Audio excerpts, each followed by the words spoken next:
All right, well, hello, everyone. Welcome to this quarter's conversation hour with Community Resilience and Sustainability, hosted by Maggie Dennis. So we're going to start off with some fun, but let me pass it over to Maggie to introduce herself, and then I'll come back for the rules and some housekeeping, and then we'll jump into the questions. All right, take it away, Maggie. Hello, everybody. I am Maggie Dennis, the Vice President of Community Resilience and Sustainability at the Wikimedia Foundation. I oversee teams who do work in trust and safety and human rights and committee support, and I'm happy to be here today to talk to you about those topics. Back to you, Jackie. I don't feel very long-winded right yet. Well, that's fine. We'll save it for the questions, right? All right. So, friends, I am Jackie Kerner. I am the communication specialist for Community Resilience and Sustainability. With me in the room, we have some other folks from CR&S, and they'll handle some of the different questions. Sometimes Maggie will ping pong over to them. And folks, you can either ask questions on Zoom if you're in the room here. If you want to voice your question, you're welcome to do so. You can use the raise hand feature, or you can type the funny little um, letter O and slash or zero slash and raise your hand in the chat, and I'll put you in the queue. Folks who are on YouTube, just type your question in the chat in the comments, and I will grab that question. I'll also try to share some links there as well. So if we have any links shared in the room, I'll copy those over there. Now, I just want to make you all aware that this is a space that's covered by the Universal Code of Conduct. So we're all going to talk about hard things, but we're going to be civil with each other and be kind while we're talking about these hard things. And folks who are native English speakers or super comfortable in English, please make sure that you are slow. And Maggie and I will look at each other to slow down if we need to. So please just holler at us if we need to slow down, or if you need anything clarified, please just reach out. So I will get started with the pre-submitted questions. Maggie, are you ready? All right. So let's see. First question we have on the agenda is, I noticed there are 3 committees looking for new members. Um, and these are committees like Affiliations Committee, CRC, Case Review Committee. There we go. I'll share the link to these if anyone's curious. Your teams support this process. Can I apply for more than one? What if I don't have time for more than one, but would be willing to serve on any of them? Okay, well, first, yes, you can apply for more than one. Some of these committees have similar skills required and overlap. I'm afraid that I don't know as much about the process myself as I wish I did. We can check and follow up with some staff afterwards for how you might indicate, for example, that you're applying for multiple, but you're only available for one. I'm not also 100% sure what the process will be if you apply for more than one and more than one of them would like you. It may be that that information would be shared with you and you would choose, but if you're comfortable being on any, there's probably the opportunity to say so. Sorry, we're a little bit short on some of the staff who joined me on this call today because it's a holiday in some countries, but I will make sure that we follow up. All right, well, thank you for that answer. And thanks for folks who are submitting themselves for the committees. That's a really great opportunity um, to provide different leadership options. Yeah. Okay, now this next question, Maggie, has 2 parts. Let me go ahead and copy this and paste it into the chat so you can read along because it's a long one. This question has 2 parts. English language Wikipedia is under pressure in India. 2 Saudi contributors to Arabic language Wikipedia are in prison, and so much else is going on. Is the world getting more dangerous for us? And how can the foundation reassure and support editors in their work in these current times? Well, that's a pretty hefty question, but yes, I want to share that where I sit, I see the world looking a lot more dangerous for everybody. I'm not sure if that's partially just because of where I sit and what I'm observing and how much more I've become aware of over the years, particularly as my teams are working in different problem areas around the world. But I've mentioned before that when I first joined the Wikimedia Foundation, one of our struggles was for Wikipedia to be taken seriously. I remember back in the days when it was Wikipedia shouldn't be used in classrooms, and there still is some of that, but now I think we are taken very seriously, and as a result of that, it is more dangerous for people than it once was. This is my belief. Um, Obviously, it's not dangerous for everyone. There's plenty of opportunities to contribute to content that is less controversial. I do hope that when people enter into areas that are high risk, they're thinking about their safety, they're thinking about security. Our human rights team tries to put out information to people about how to be safe, like VPN usage, anonymity. Anonymity is very important. And being careful about anonymity. It's not just about using a username that doesn't connect to your real life identity, but about thinking how you show up in spaces. Not every person who comes to a volunteer event is necessarily going to be a good faith volunteer. So you have to be careful.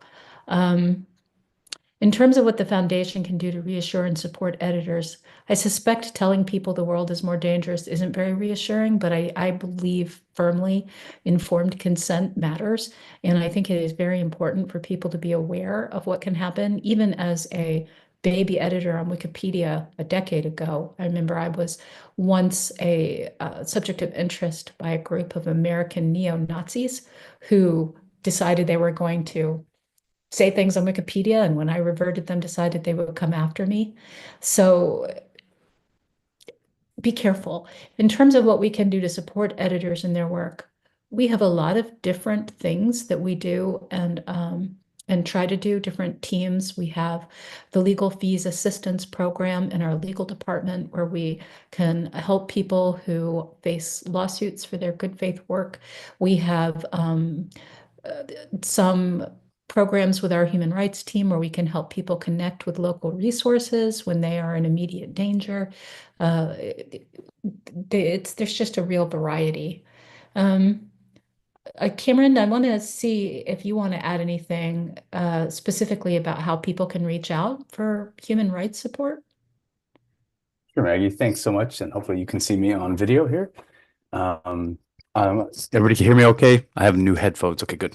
I'm Cameron, the Human Rights Lead at the Foundation. And Maggie's kindly talked about, some of the things that we do, and unfortunately, some of the threats that volunteers are facing, and the movement in general is facing around the world. Indeed, things are more dangerous. And I've been here almost 4 years, and I've seen every year the situation getting worse. The good thing is this means also that the foundation staff is learning and adapting and being able to provide more resources to volunteers around the world. In terms of reaching out, I'll share an email address that you can email us at if you have any questions about these types of issues, about safety, excuse me, about safety, about, if you're, volunteer and you would like some training, or for us to help organize trainings with your community, or even train individuals, that are part of the community so that they can train others. We're here to do that, or just have conversations about what we're seeing in your community or how we can support. You can email us right there. And in just a moment, I will share the address of our meta page, which has more information and some additional resources for people to reach out to. I also encourage volunteers to take a look at our learn.wiki courses. We have a few on digital security online. We're in the process of reviewing and revising those, but they are still current right now, and they'll be even more up to date soon. But those are also some options. So I'll share that link in a moment. And if you have any other questions, you can post in the chat and I can respond directly, or you can email us at talktohumanrights@wikimedia.org. Thank you, Cameron. Back to you, Jackie. All right, well, thank you both for that. And once Cameron shares that link in the chat on Zoom, I will make sure to post that over to YouTube. So here's our next question. When will the U4C become active? And with the U4C active, what is the purpose of the trust and safety team? Well, the U4C has recently gotten enough members to reach quorum.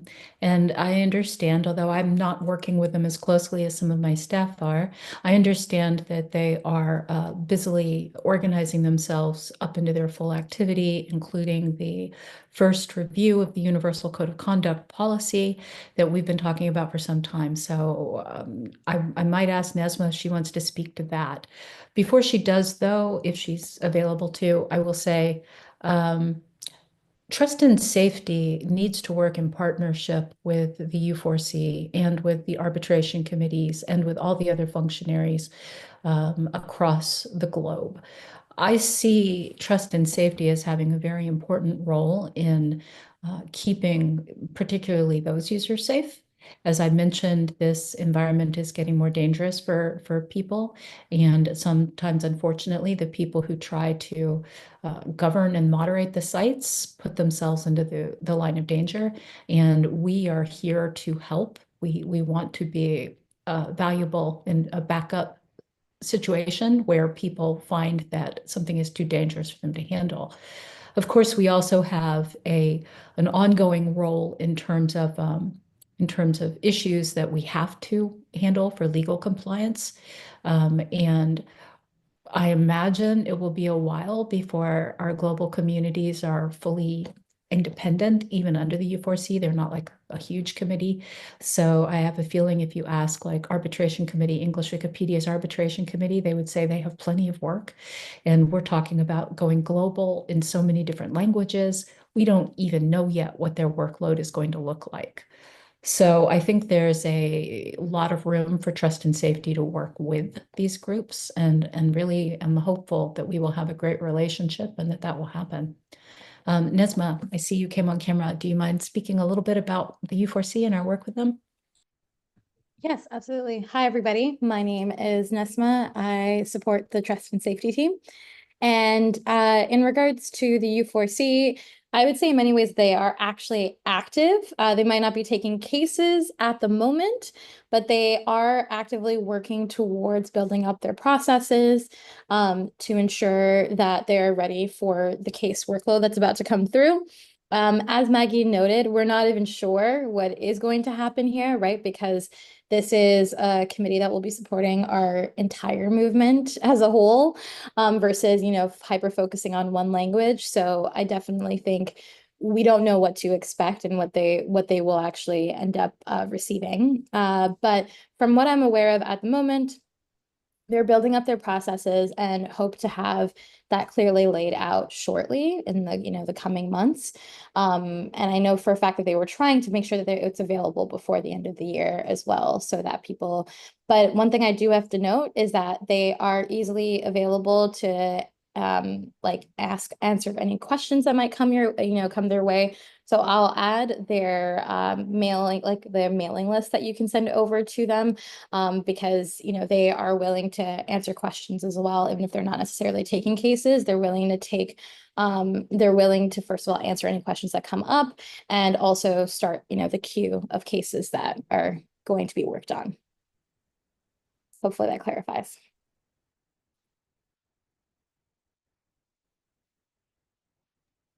All right. So Maggie, I just want to note the question from spell checkers in the chat. Have we thought of delayed edits option to let vulnerable editors hide their geography? I don't know. That sounds like a good question. It's a technical question, and I am a very non-technical person. For me, technology is magic, fairy dust. So I don't know how hard that would be, how easy it would be, how it would handle edit conflicts or anything like that. But that is certainly something worth looking into. Anybody else in the room have any information on whether we've thought about that or how possible it would be or not? Oh. I would just say I definitely. Sorry.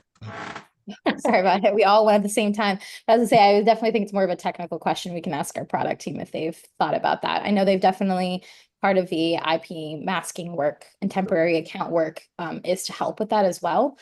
So just wanted to note that. I note Risker might have thoughts. Her hand is up, so please share. I think one of the key issues is that it doesn't matter when the edit shows up. It's still going to be linked to a specific IP address and a specific user agent. And if the foundation is in a position where they are required to reply, that information is still going to be available. You also run into the issue of delayed edits being out of sync with what else happens on an article. So there's also some practice issues that we'd have to consider.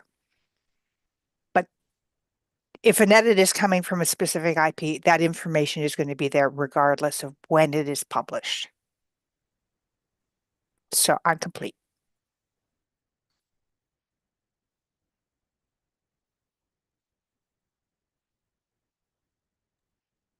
All right, well, thank you for that. Well, after the, pardon me, after the chat that we have here today, I can go ahead and take this to product tech, see if they have any insights. But I feel like we probably covered a lot of it. It definitely is a challenging and complex issue. All right, so friends, let's move on to the next question.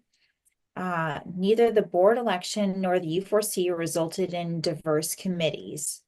With the U4C, there are even vacant regional seats. What does the foundation plan to do about this?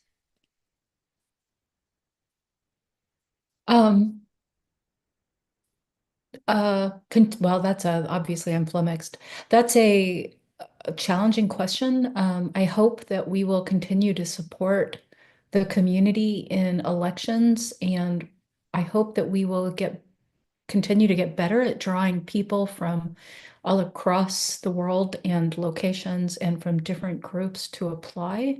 I hope that we will continue to work on ways, our movement communications team thinks about this a lot, I know, how to overcome the bias that is somewhat, I think, normal in humans, but not necessarily great, that when we're familiar with something, we are automatically drawn to it. I mean, I remember reading one time something about exposure bias, that even if something is negative in the news, the fact that you've heard it repeatedly makes you more positively inclined towards it. So there's a certain tendency that what is familiar is what draws us. I believe we need to make sure that we are continuing to pull people from all different walks of life into the movement and giving them visibility and giving them platforms, giving them information, making sure that people see them and understand what they have to offer. The board elections committee and governance group have conversations before every election every year to talk about how to tackle some of these questions for the board election specifically. Like, what is the right approach to this? There have been some public conversations on MetaWiki, for example, where people have talked about different ways to approach these things, and clearly the conversations aren't finished. I think that's probably all I have to say at this point.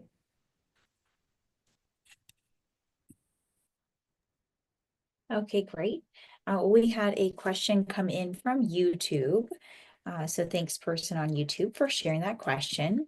I'll paste it here in the Zoom chat. So what are the current restrictions on people in US embargoed countries? Can Iranian and Russian citizens be involved in any sponsored projects or events, for example? Yes. I can't say they can be involved in all sponsored projects or events, but I will say I am unaware of any policies that prevents them being part of any. And I will say that I think probably one of the primary concerns that people in such areas need to think about is the safety for themselves. Many of us may be aware that in some regions, and I have this rule, I'm not supposed to talk about specific cases, so I'm being a little awkward and dancing around it. It is possible to be declared an enemy of your state if you are engaging with a foreign organization that is a country that is regarded as hostile to your own. And even if the Wikimedia movement opens its arms wide to you, taking part in sponsored projects or events can put you in danger in your own jurisdiction. So I am unaware of any restrictions, at least that are foundation located, and we can look into it to see if I'm speaking out of ignorance, but I don't believe I am. I know my trust and safety team are asked to do risk profiles, and I have never heard any mention of this person can't come because of where they're from.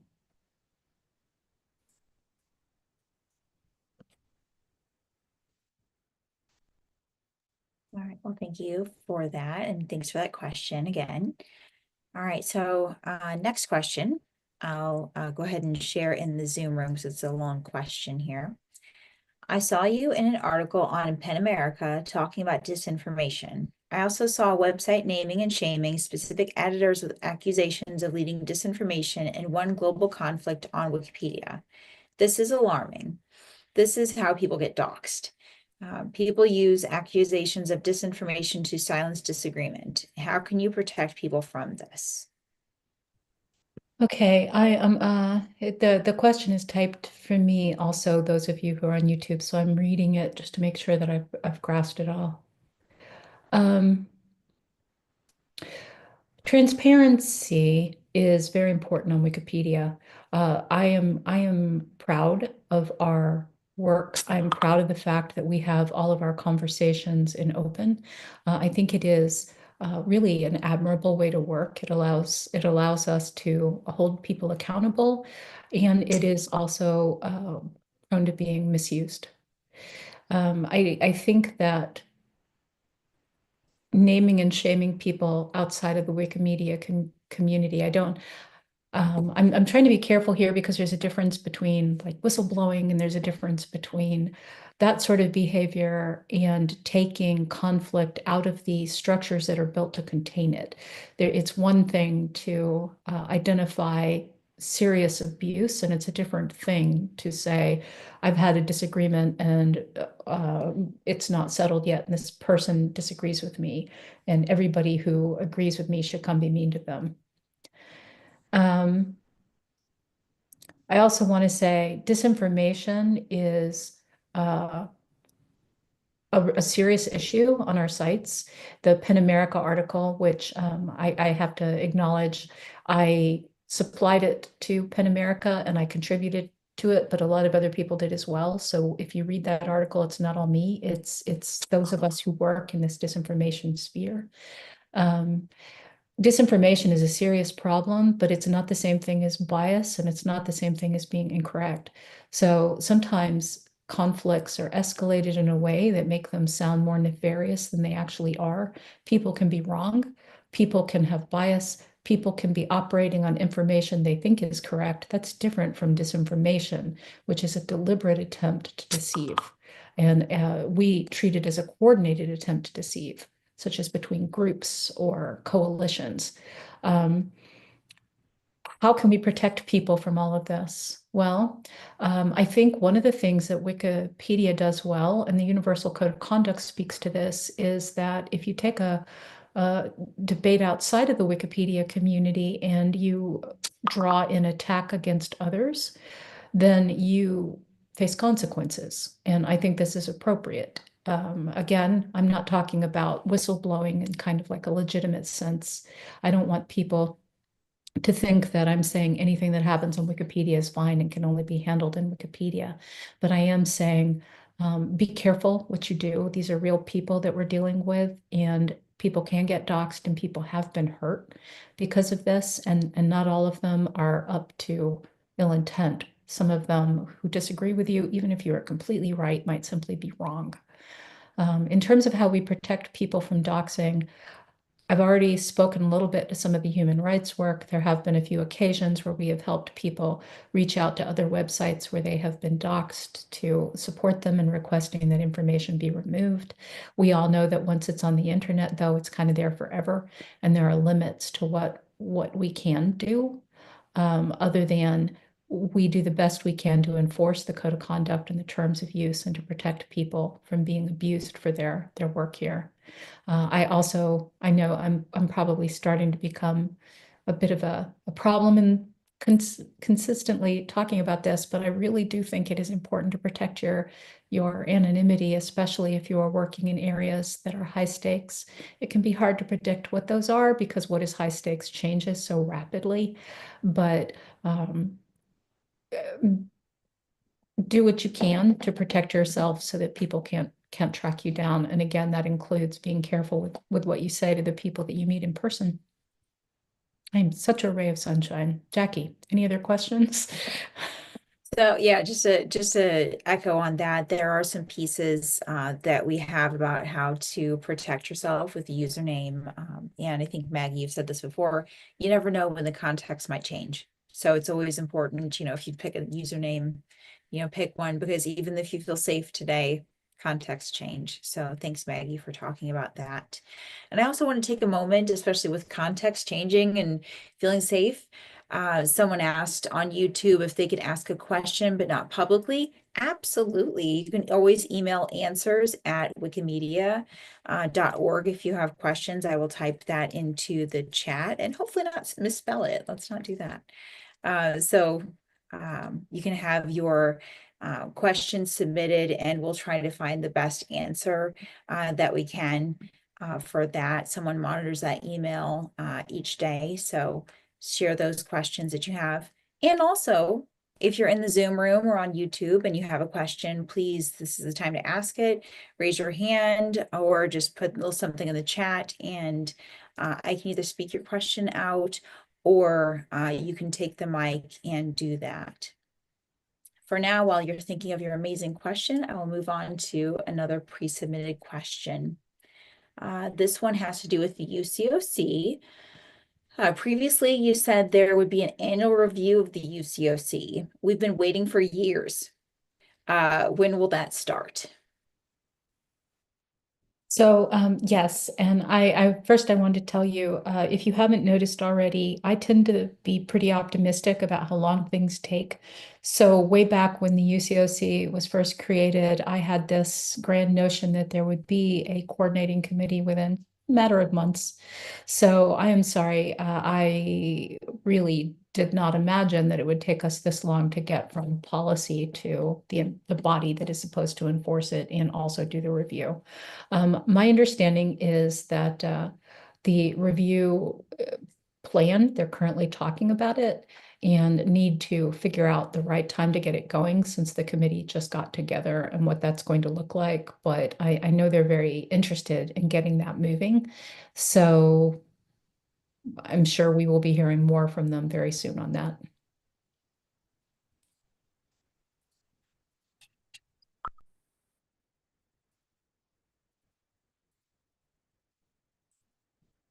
My apologies, I was just responding to a question on YouTube. It seems like that question's a little more complex, and I'd encourage the person to email answers@wikimedia.org so we could get more context and details and answer in a more full form with Maggie and others being able to get more context.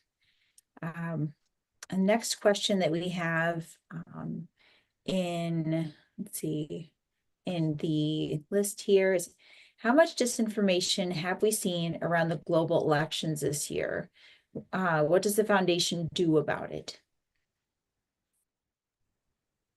I don't think I have no, I don't have anyone here from the disinformation team today, and I'm not sure if any of the staff who are here are able to speak to that. But I will say we have been watching a number of global elections this year. It's a really big election year.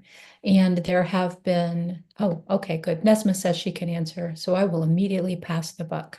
Nesma? I was saying I can answer while also chewing. So clearly a lot was happening at the same time. And so for global elections, I can't necessarily state how many instances of disinformation, because this is actually one of the, they say the biggest year for elections with over 70 elections happening all over the world. So I can't necessarily state how much disinformation, but what I can say is that we have been hosting what we call Disinformation Response Task Force, and it's called DRT. And we do that. We've done that for the India elections, currently doing it for the US elections, are supporting aspects of, for example, in the more recent Ghanaian elections that are coming up.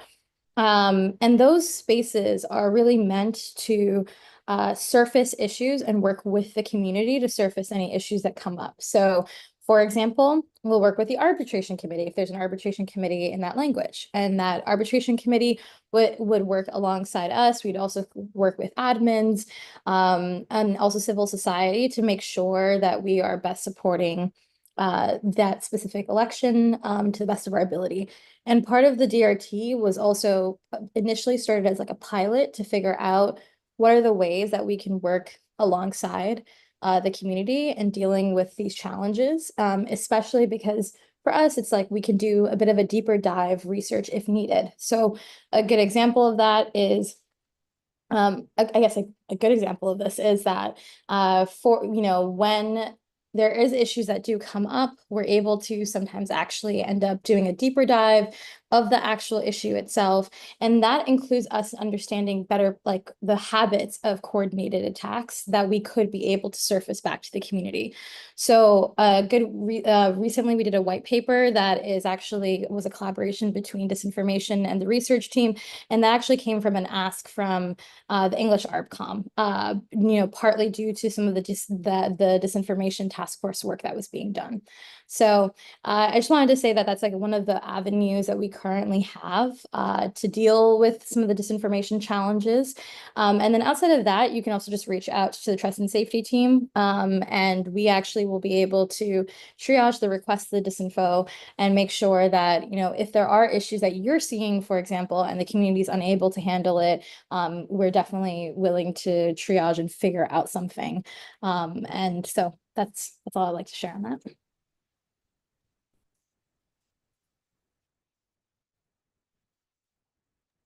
All right, friends, we're down to the last question here that's been pre-submitted. So otherwise, my plan is awkward silence. I think we have one. We're going to end on a lighter note, I think, with one additional question that was shared into the chat. So thank you, Mike, for suggesting that question. You're right. I think we should end on a lighter note. So here is the last pre-submitted question. How is the WMF or the U4C ensuring that the UCOC is being implemented and used across all projects and wiki platforms? Well, that's a good one. That's interesting. I'm so happy that Nesma decided to join us today. Before passing it over to her, I will say, as I mentioned before, I think it's really important for the U4C and the foundation to become good partners. We have to build trust with each other, just as we've been working to build trust with arbitration committees over the past few years. I'm going to, because I'm terrible with awkward silences and hoping to fend one off, note that some years ago, we had a great deal of concern in the community about foundations' trust and safety, doing power grabs or trying to take things away from the community or quell the community in some ways. This was always really hard for me. For those of you who don't know me, I came out of the community. I was an editor for years, an administrator on English Wikipedia, wrote lots of articles, did lots of copyright cleanup, and I have never wanted anything more than to be good partners with the community. I know we are going to disagree on how to do that at times. It is inevitable and human to disagree on how to do things well, but I really want to see us get into the space where we see ourselves as multiple perspectives on one problem, which is creating a safe environment for sharing knowledge with the world. I think that is the most noble goal I can imagine working on in my life. Particularly because I do think disinformation is a rising concern. So I will do everything I can in my power to try to make sure that this space feels cooperative and that we are good partners. And now, hoping for no awkward silences, Nesma, over to you. Thank you so much, Maggie. This is a really great question. And I think one of the bigger challenges that we're going to continue to face partly because when you have a policy document and a vast community from different cultural backgrounds, ways of approaching the work, you see the challenges come up. Even if it is a policy that all of us are abiding by and meant to abide by, naturally what we do see are these challenges that prop up of different communities having different approaches and sometimes no approach at all to how they want to handle the UCOC. This is partly why the U4C was also created, right? To create another avenue. And that's part of why it was part of the enforcement guidelines, is to create that avenue for communities that do not have the current setup. Or, for example, if there is systemic issues that are happening within that community, they could surface it up to the U4C. So it does create another avenue that was not there beforehand. Prior to that, it would be, you know, try your best within the community or surface it to trust and safety. But even trust and safety has its limits to not overstep. And so I do think it's important to note that U4C creates that one of those vectors of ensuring the UCOC is being implemented. The other side on our end that we're trying to do is the supporting of the socialization of the UCOC, right? Supporting folks in building up the practices to get to the place where they feel, that there are local pathways to deal with these issues. And the reason why it's very important to have pathways even within your set community, whether it be language community or, specific subject area, it is important because the context is important. And so this, creates a better space for folks. So for us, we're doing socialization. And part of that is we currently are running a UCOC adherence pilot project. And that is to really work with 3 pilot communities and think about what are ways that we can increase adherence, whether it be through additional capacity building and training.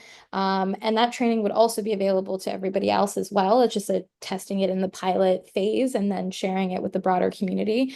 And part of that work came out of a need to work alongside, right? Working alongside folks as they navigate this on top of the existing work that they're doing, in their admin role, for example.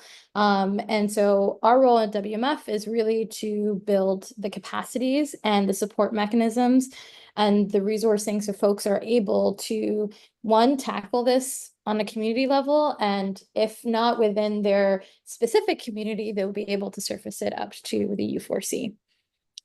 Yeah, so it's a lot of capacity building, socializing, and hopefully building safer communities, right, across the board.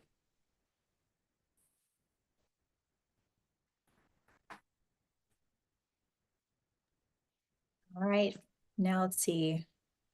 We have a hand and a question. We do. Okay, so I will go to Nanur first, and then we will move over to the question in the chat. So thanks, Nanur. Thank you very much, Nasma and Maggie, for these explanations about how we can, or what we need, but how we can get there to get this capacity building for because when you explain this, I'm just thinking about my community. How can we get this capacity building for myself, for other users, for the users that they are not in affiliates, for example, we don't know them, only on the online projects.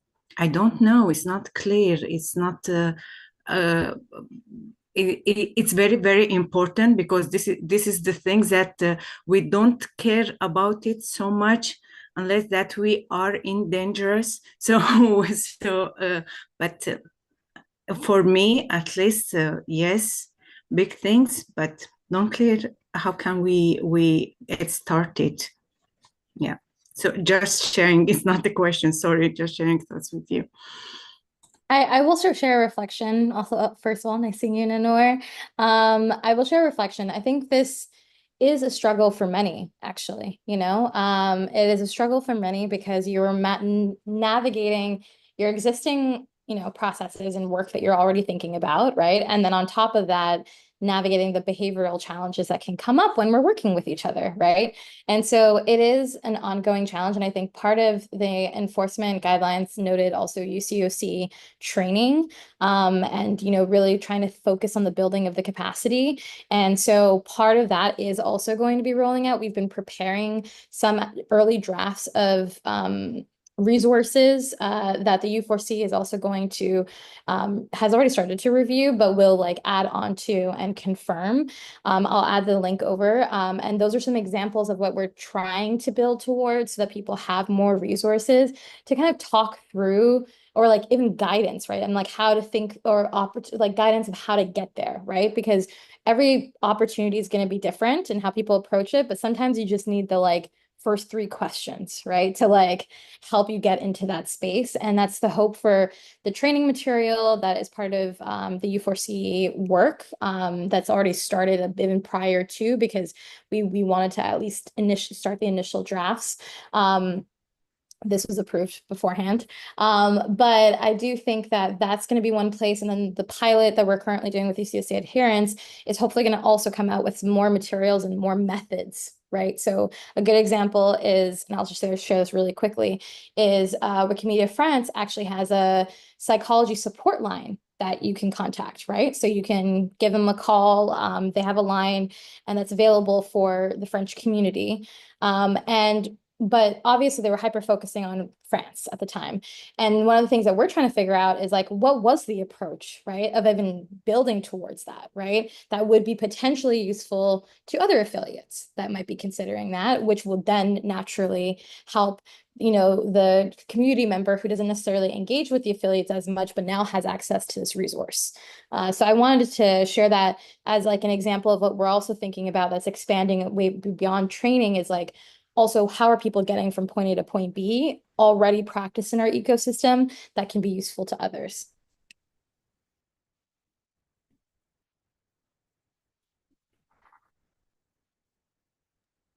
All right, thank you. And please, we're spell checkers, go ahead.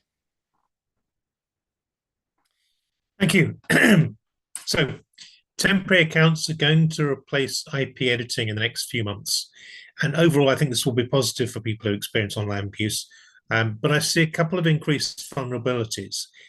I think IP range hopping will be harder to spot because, well, it won't be extremely obvious unless you've got access to the IP data.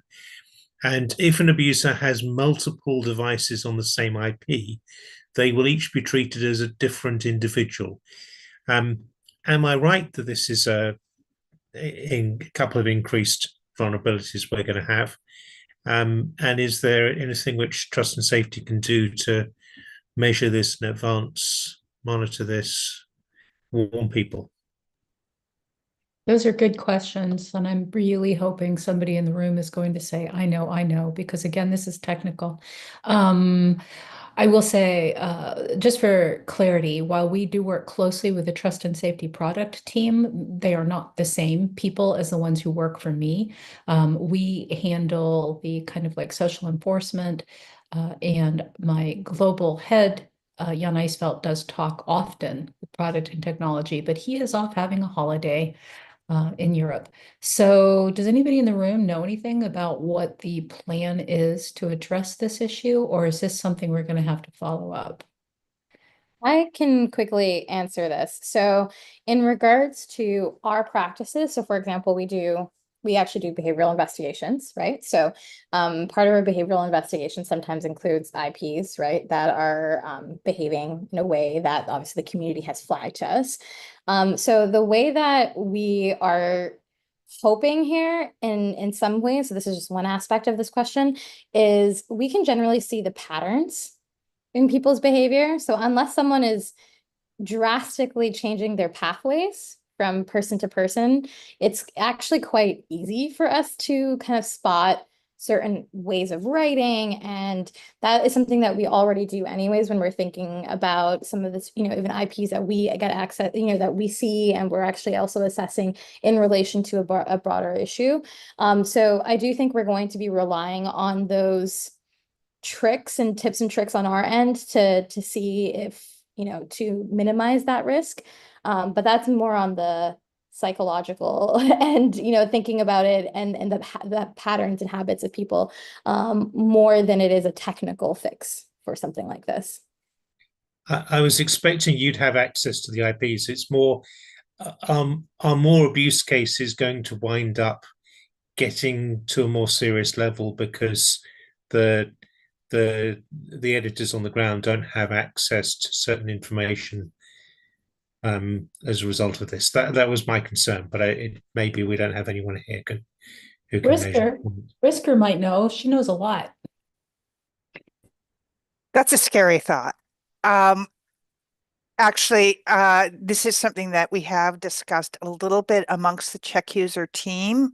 And when I say team, I mean the global Check user team, along with Trust and Safety and the other groups who are working on this project, which includes some of the technical issues.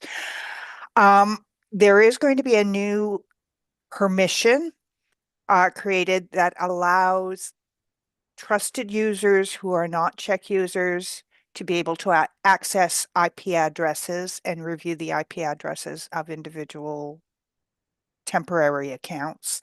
It will only allow them access to the temporary account. It won't give them the whole picture.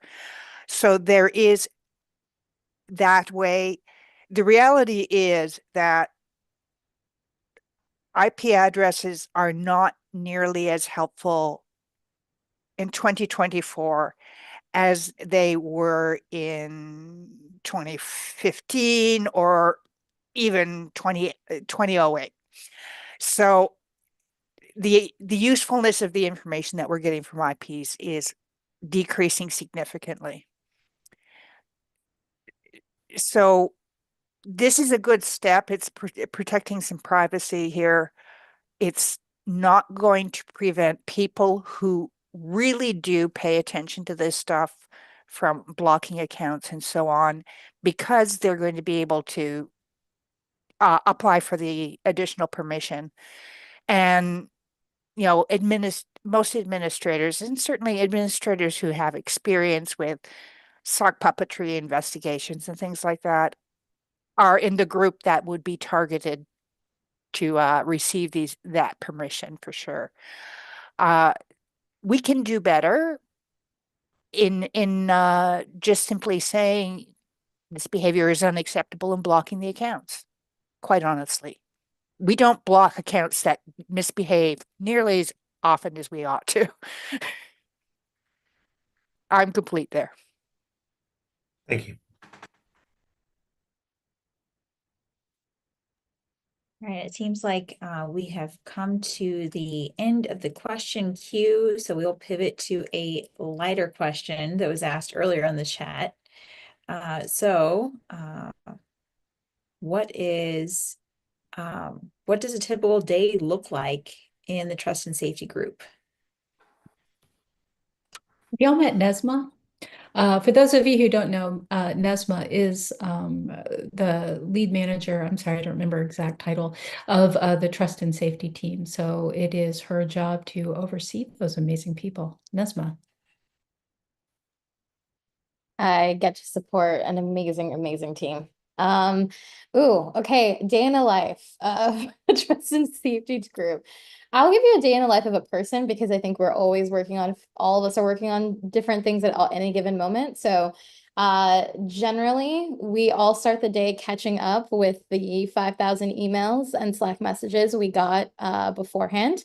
And the reason why we do that is because we are working across 24 hours. So I have team members in Singapore, and I have team members in San Francisco. So because of that, I often wake up, myself and my team, I think everyone collectively experiences this across the team, with messages about, urgent things that we need to pass over, or questions that a person might have. So I think everyone generally starts their day that way. And we often we currently manage multiple workflows. So for the entire Trust and Safety team, they would be on emergency at least 2 hours of their working day, like their working day. This does not include the weekends, which we are also doing shifts for. So at any given moment, someone would be probably writing an investigation document and might be pinged on emergency at. So they'll be focusing on investigations for a percentage of the day, mattering on obviously how complex that case is. Outside of that, it'd be supporting committees. So you would have to attend a committee meeting, for example. Or, later in your day, you might actually also have to do CSAM work to make sure that is moving through as needed. And then obviously making sure you're collaborating with your different team members on different urgent projects that's come our way. So on top of kind of dealing with the case workload and emergency and just existing commitments that we have, another aspect of the work is emergencies come up. So sometimes you got to drop it all and figure out what emergency to fix. And so that is what an average day generally looks like. To be completely honest, we would go between 7 to 10 different topic areas in one day, give or take the day. And so the team is definitely moving in quite a fast speed. I know this wasn't the most, play-by-play, but that's generally what the day would look like. Before passing back to Jackie, I'm just going to pop in and say, I think one of the most interesting things about trust and safety is that they never do things that you would think they would be doing.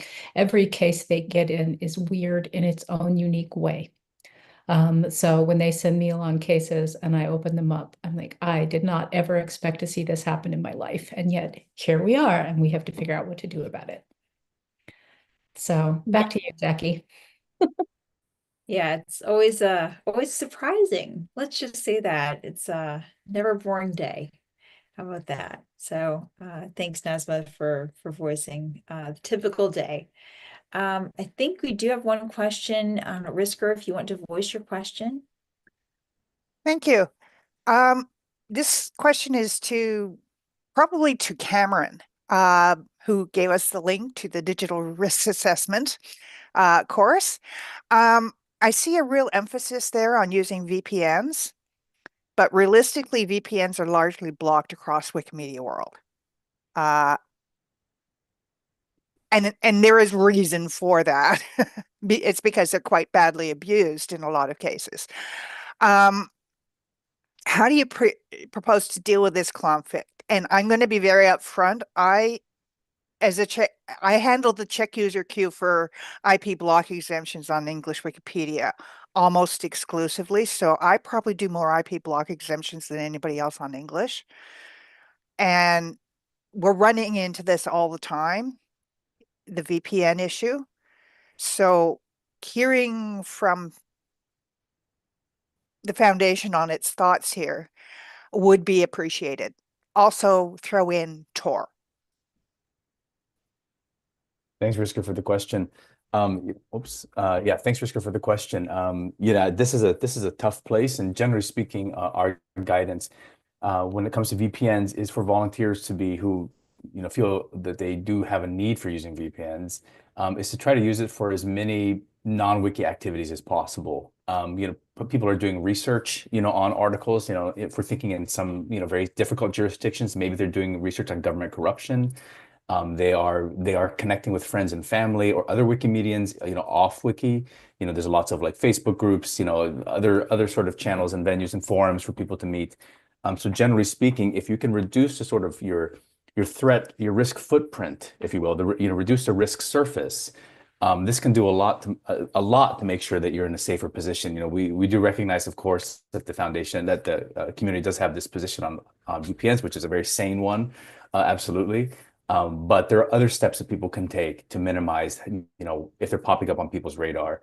For example, if you're being surveilled, they might be watching a certain page, and then you're editing there, but and they're might not be watching, for example, you doing a lot of research. And so if you can cover your tracks there, it's gonna be a little bit safer. And also, one thing that I think is really important that we often don't talk about when it comes to VPNs is it can give you a real measure of psychological safety. When you are browsing safely, you're browsing securely, it can make editing a much more peaceful experience. Although we know there's conflicts on Wiki, but they can go a long way to making people feel safe. And in my experience in human rights, that really counts for a lot. I'm complete. Thanks very much for that. Speaking from my end, we have a mental list of people. If you say you are from a certain location or editing in a certain topic area, you're probably going to get your IPv. But one of the ways that we've mitigated the risk on English is to make all of our IP block exemptions temporary, ranging from 3 months to a year, generally speaking, so that we can monitor the activity of the account. We almost never do indefinite or long-term block exemptions.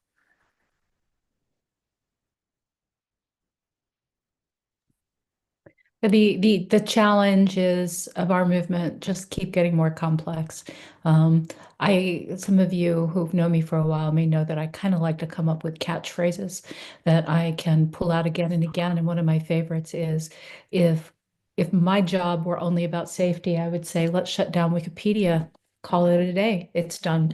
So we are going to have to continue to grapple with how to provide safe access to people in a world where retaliation for sharing information is increasingly real.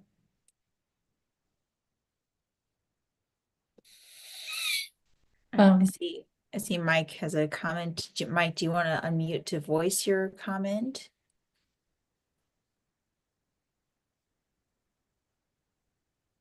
I will assume no. Yeah. Okay. Yeah, sorry. I just unplugged my headphones because I assumed I wasn't needed to speak at all. There is also the meta process, which is a global IP block exemption, which you can also go through and complements what English Wikipedia does. So that may also be something people want to look at. But yeah, just got to comment that. All right, and it looks like we do have time for one question that was shared. So let me grab that one here. So is there any way for Wikimedia to know that a contributor is contributing from a network monitored / infiltrated by a government or institution? I don't know if I'll paste this into the chat. Yeah, sorry. I am also looking at the question, and there's I wanted to share just a little bit more of the context, if that's okay with you, Jackie, which is also the question is, what can a person who suspects that their network or address is being monitored do to determine if that's true? That's a tough one. Cameron, do you have any help there? That is a tough question. I'm a big believer in the importance of intuition when it comes to this kind of work.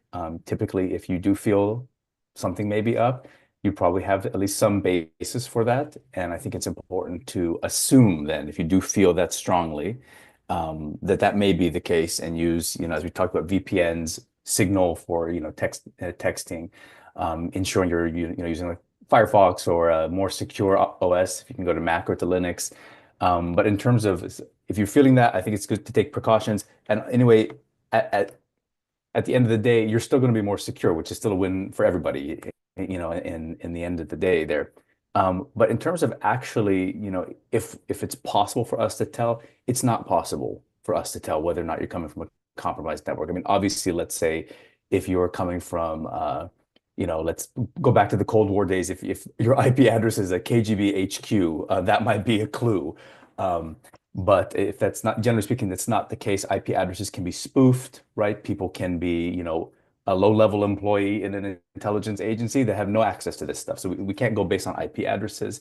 But something that is possible, is to talk with the human rights team, because sometimes there can be some telltale signs of ways that you may be monitored. I was one time giving a human rights training, and there was an old tactic where people would go into intelligence agents would go into people's emails. They would have to compromise their email addresses, and then put a filter that would BCC every email that came in or was sent out to some other email address, so they could sort of monitor or surveil in that way. So there's ways in which things, tricks in which we can help you with, conversations that we can have. There may be some sort of, we can help you take a look at your network traffic. Is a portion of your network traffic going off to some mysterious IP address? You don't know what's going on, or is your internet a little bit slower? These sort of conversations that we can have, and we can kind of walk you through. But in terms of just sitting over here, we can't tell necessarily.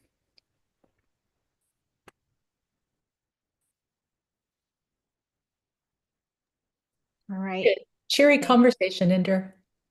Yeah, so we did have one last question come in. Unfortunately, we are almost at time, so I'm not sure that we'll have time for that, but I will definitely add that to answer in the notes.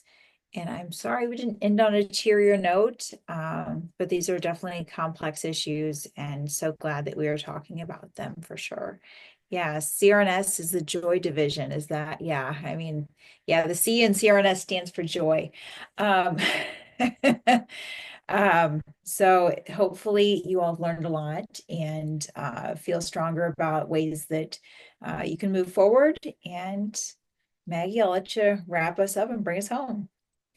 I just want to say thank you. Thank you to those of you who submit questions and who come.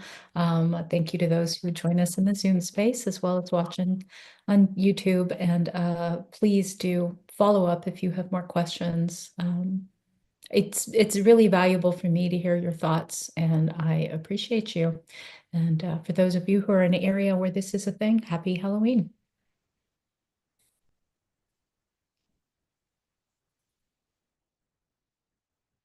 Bye, everyone.